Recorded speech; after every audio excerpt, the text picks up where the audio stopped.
Hello students, मैं मीनाक्षी पंत, प्रवक्ता भूगोल जीआईसी बाराकुना से कक्षा 12 की मानव भूगोल के मूल सिद्धांत पुस्तक का पंचम अध्याय प्राथमिक क्रियाएं आपको पढ़ाऊंगी। आइए देखते हैं कि इस पुस्तक में, इस पाठ में क्या चीज़ें हमें देखने को, पढ़ने को मिलती हैं।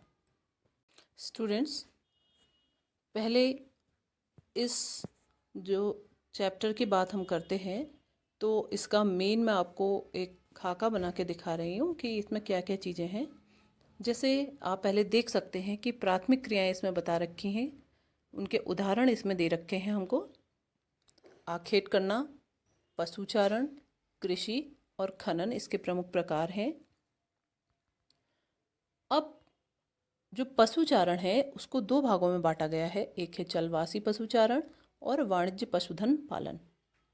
इसके बाद हम ये देखते हैं कि जो कृषि है, कृषि कार्य के भी कई भाग किए गए हैं, जैसे निर्वाह कृषि, रोपण कृषि, विस्तृत वाणिज्य अनाज कृषि, मिश्रित कृषि, डेयरी कृषि, भूमध्य सागरीय कृषि, सहकारी कृषि और सामूहिक कृषि। तो ये सब कृषि के प्रकार हैं, जिसमें से निर्वाह कृषि को दो भागों में बांटा गया है। एक है आदिमकालीन निर्वाह कृषि और दूसरा है गहन निर्वाह कृषि। तो आज के जो लेक्चर होगा उसमें आपको आखेट एवं भोजन संग्रह के बारे में तथा पशुचारण के जो दोनों प्रकार हैं, चलवासी पशुचारण और वाणिज्य पशुपालन, इसके बारे में बताया जाएगा।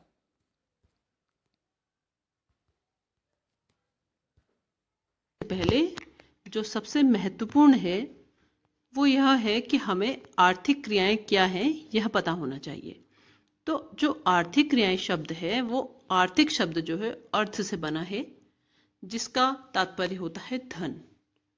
अर्थात हम ये कह सकते हैं कि वे क्रियाएं जिनके माध्यम से मनुष्य को धन प्राप्त होता है, वे सारी क्रियाएं आर्थिक क्रियाएं कहलाती हैं। प्रायः आर्थिक क्रियाओं के अलग अलग प्रकार होते हैं, जिनमें से प्राथमिक क्रियाएं, द्वितीय क्रियाएं, तृतीय क्रियाएं और चतुर्थ क्रियाएं प्रमुख हैं। जैसा कि हम देख रहे हैं, प्राथमिक क्रियाओं के अंतर्गत ये समस्त प्रकार की क्रियाओं को शामिल किया जा रहा है। जैसे पहला है आखेट करने का है, दूसरा है भोजन संग्रह करना, या तीसरा है हम देख रहे हैं मत्स्य पालन करना, चौथा है कृषि करना। ये सारे जो क्रियाकलाप होते हैं, ये सारे क्रियाकलापों को हम प्राथमिक सेक्टर के अंतर्गत शामिल करते हैं। प्राथमिक क्रियाकलाप प्रायः वे क्रियाकलाप होते हैं जो प्रत्यक्ष रूप से पर्यावरण पर निर्भर करते हैं। ये जितनी भी संपूर्ण क्रियाएं हैं, चाहे आखेट करना है, चाहे पशुपालन है, चाहे मत्स्य पालन है, या चाहे कृषि करना है, ये समस्त क्रियाएं जो हैं वो प्रत्यक्ष रूप से प्रकृति पर निर्भर है। फॉर एग्जाम्पल, अगर हम कृषि की बात करते हैं, कृषि की बात अगर हम करें तो हम ये देखते हैं कि कृषि करने के लिए व्यक्ति जितने भी संसाधन उसको चाहिए वो सारे प्राकृतिक हैं। फॉर एग्जाम्पल, मृदा की उसको आवश्यकता है, वो भी प्राकृतिक कारक है, जलवायु है, जल है, ये सारे कारक जो हैं प्राकृतिक कारक हैं। अर्थात हम डायरेक्टली किसी न किसी प्रकार से अपने चारों ओर के वातावरण पर ही केवल निर्भर कर रहे हैं। तो वे सारे क्रियाकलाप जिसमें हम डायरेक्ट अपने जो नेचर है या जो हमारा इन्वायरमेंट है उसके कांटेक्ट में आएंगे, तो वो सारे क्रियाकलाप जो होंगे वो प्राथमिक क्रियाकलाप कहलाते हैं। प्राथमिक क्रियाकलाप के उदाहरणों में सबसे पहला उदाहरण है हमारा आखेट करना और भोजन संग्रह करना। जैसा कि हम स्क्रीन में देख रहे हैं कि ये आखेट करने की जो क्रियाविधि है उसको प्रदर्शित करता है। हम देख रहे हैं कि प्राचीन समय के जो लोग होते थे या आदिम काल के जो लोग होते थे, वो अपने आसपास के जो जानवर उन्हें प्राप्त होते थे उन पर ही निर्भर करते थे। उन पशुओं का वो आखेट करते थे या शिकार करते थे और उसके द्वारा ही अपनी भोजन की आवश्यकता की पूर्ति करते थे। इसके अतिरिक्त शिकार करने के अलावा लोग भोजन इकट्ठा करने का कार्य भी करते थे, गैदरिंग का कार्य करते थे। वो लोग जो आसपास उनको बीज मिलते थे या जो कंदमूल मिलते थे उसको इकट्ठा करके अपने भोजन की आवश्यकता की पूर्ति वो लोग करते थे। ये जो क्रियाविधि है भोजन संग्रह करना या आखेट की अगर हम बात करें या हम मत्स्य पालन की अगर हम बात करते हैं तो ये सारी क्रियाएं जो होती हैं वो सबसे प्राचीन क्रियाएं हैं, या हम ये कह सकते हैं कि आदिकालीन समय की ये सारी क्रियाएं हैं।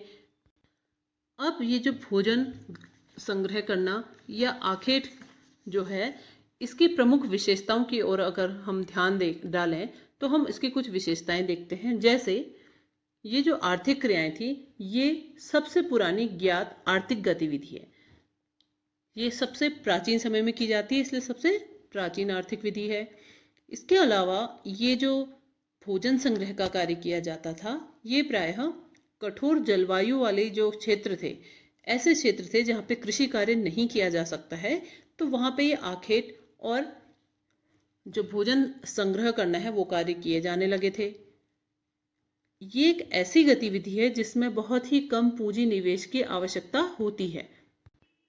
हम ये देख रहे हैं कि इसके अलावा ये जो विधि है इसमें प्रौद्योगिकी के बहुत ही निचले स्तर पर कार्य करते हैं। मीन्स इसके लिए हमें कोई हाई टेक्नोलॉजी की या विशेष ज्ञान की आवश्यकता नहीं है। सिंपली ये एक बहुत ही सरल क्रियाविधि के अंतर्गत आती है। सबसे प्राचीन क्रियाविधि है आखेट और भोजन संग्रह करना। इसके अलावा ये जो आखेट और भोजन संग्रह की जो कार्य था इसमें प्रति व्यक्ति उपज बहुत ही कम होती है और किसी भी प्रकार का जो अधिशेष है वो नहीं होता। मतलब जितनी हमें आवश्यकता होती है हम उतने ही जो भोजन है उसका संग्रह करते हैं या उतने ही आखेट का कार्य करते हैं। इस प्रकार हम ये कह सकते हैं कि जो आखेट एवं भोजन संग्रह का कार्य है वो बहुत ही पुरानी आर्थिक गतिविधि है और सबसे निचले स्तर पर इसमें प्रौद्योगिकी की आवश्यकता होती है। आइए अब हम ये देखते हैं कि आखेट और भोजन संग्रह का कार्य विश्व के किन क्षेत्रों में किया जाता है। आखेट और भोजन संग्रह के लिए विश्व के दो प्रमुख क्षेत्र प्रसिद्ध हैं, जिसमें से पहला है उच्च अक्षांशीय क्षेत्र और दूसरा है निम्न अक्षांशीय क्षेत्र। उच्च अक्षांश माने उत्तर की दिशा के ओर के क्षेत्र और निम्न अक्षांश माने दक्षिण की दिशा के क्षेत्र। तो इसमें उत्तर दिशा हम ऑब्वियसली जान रहे हैं कि ऊपर की ओर है। तो जिसमें से प्रथम क्षेत्र है वो है कनाडा का क्षेत्र और द्वितीय है यूरेशिया का क्षेत्र। ये क्षेत्र जो है वो भोजन संग्रह के लिए प्रसिद्ध है। अब दूसरा जो क्षेत्र है निम्न अक्षांश का या निम्न या नीचे या हम कह सकते हैं दक्षिणी क्षेत्र, उसके अंतर्गत जो आ रहे हैं वो है अमेजन बेसिन।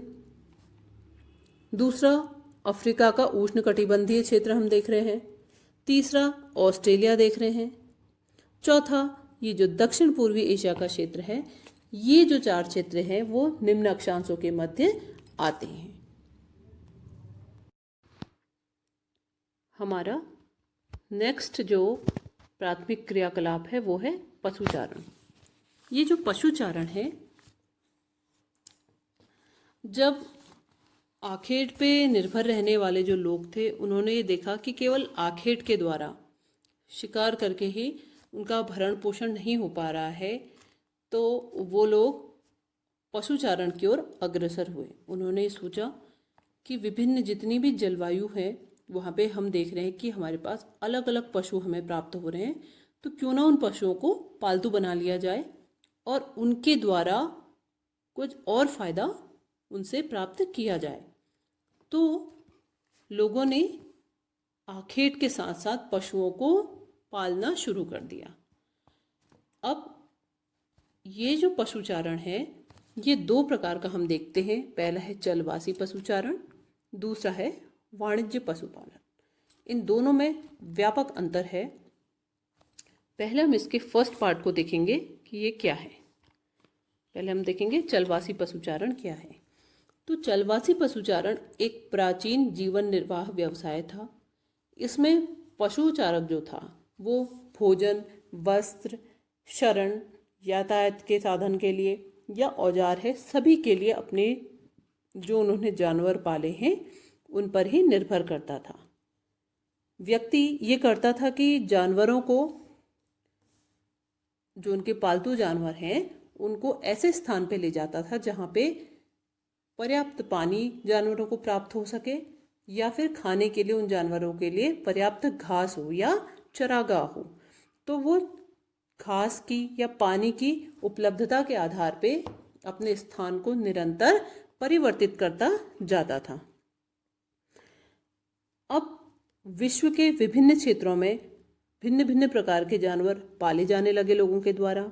जैसे अफ्रीका में लोग गाय और बैल पालने लगे, जबकि एशिया के क्षेत्रों में बकरी, ऊंट या भेड़ का पालन करने लगे। इसके अलावा जो आर्कटिक क्षेत्र थे, यानी जो बहुत ही ठंडे एरिया थे, वहाँ पे लोग रेंडियर नाम का जानवर पालने लगे। इस प्रकार धीरे धीरे आखेट से व्यक्ति पशुचारण की ओर अग्रसर हो गया।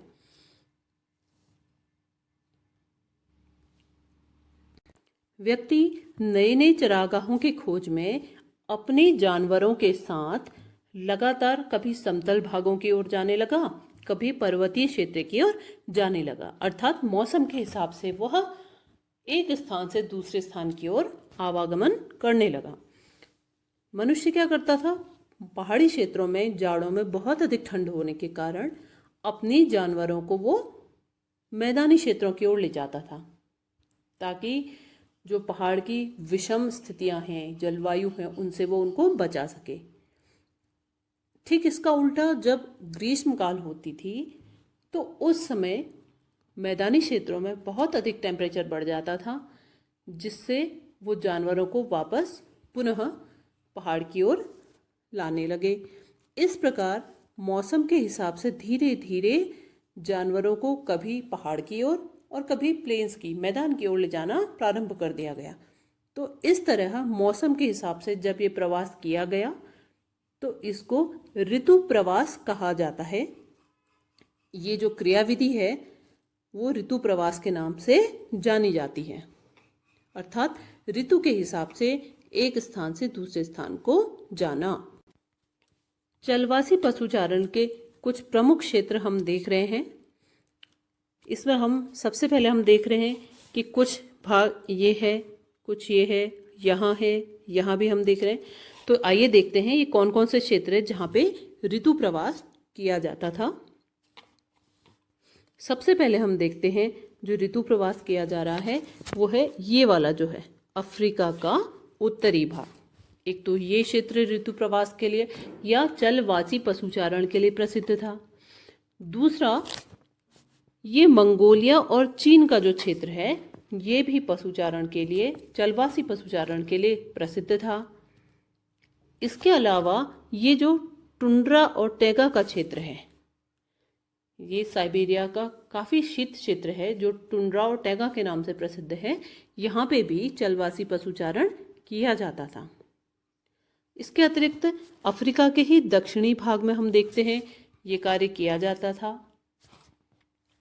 जबकि हम यहाँ पे देख रहे हैं ये मेडागास्कर द्वीप जो है वो भी इसी कार्य के लिए प्रसिद्ध था। तो हमने यहाँ पे कौन कौन से क्षेत्र देखे? एक तो हमने देखा टैगा और टुंड्रा का क्षेत्र, दूसरा हमने देखा उत्तरी अफ्रीका का क्षेत्र, तीसरा देखा मंगोलिया और चाइना का क्षेत्र, चौथा देखा दक्षिणी अफ्रीका का कुछ क्षेत्र था, और पांचवा हमने देखा मेडागास्कर द्वीप समूह। ये जो एरिया हैं, ये क्षेत्र जो थे वो चलवासी पशुचारण के लिए प्रसिद्ध थे। अगला टॉपिक है हमारा वाणिज्य पशुपालन। वाणिज्य पशुपालन जो है वो अपेक्षाकृत नया व्यवसाय है और इसका प्रचलन आज से लगभग 2 शताब्दी पहले तब शुरू हुआ था जब दूध, मांस, ऊन और खाल जैसे पशु उत्पादकों की मांग बढ़ गई थी। मुख्य रूप से ये जो वाणिज्य पशुपालन है इसका मुख्य उद्देश्य होता है पशुओं के उत्पादन को बेचकर धन या आय को कमाना। और इस पद्धति का एक सबसे बड़ा लाभ ये होता है कि जैसे चलवासी पशुचारण में व्यक्ति क्या कर रहा था, अपना एक स्थान छोड़ के दूसरे स्थान पे जा रहा था, इसमें ऐसा नहीं करना पड़ता है। व्यक्ति एक ही स्थान पर वैज्ञानिक ढंग से पशुओं को पालता है और उनके द्वारा अर्निंग या आय कमाता है। इसमें एक जो ध्यान देने योग्य बात है वो ये है कि वाणिज्य पशुपालन में पूंजी और तकनीकी ज्ञान जो होते हैं वो बहुत ही अधिक महत्वपूर्ण भूमिका निभाते हैं। वाणिज्य पशुपालन प्रायः ऐसे क्षेत्रों में किया जाता है जहाँ पे घास जो है पर्याप्त मात्रा में मिलती है। हरी घास के जो क्षेत्र होते हैं वहाँ पे जानवरों को आसानी से ले जाके उनका भरण पोषण किया जाता है और वाणिज्य पशुपालन किया जाता है। इस क्रियाविधि में, इस वाणिज्य पशुपालन के कार्य में पशुओं को देखभाल करने के लिए एक उचित स्थान की व्यवस्था की जाती है।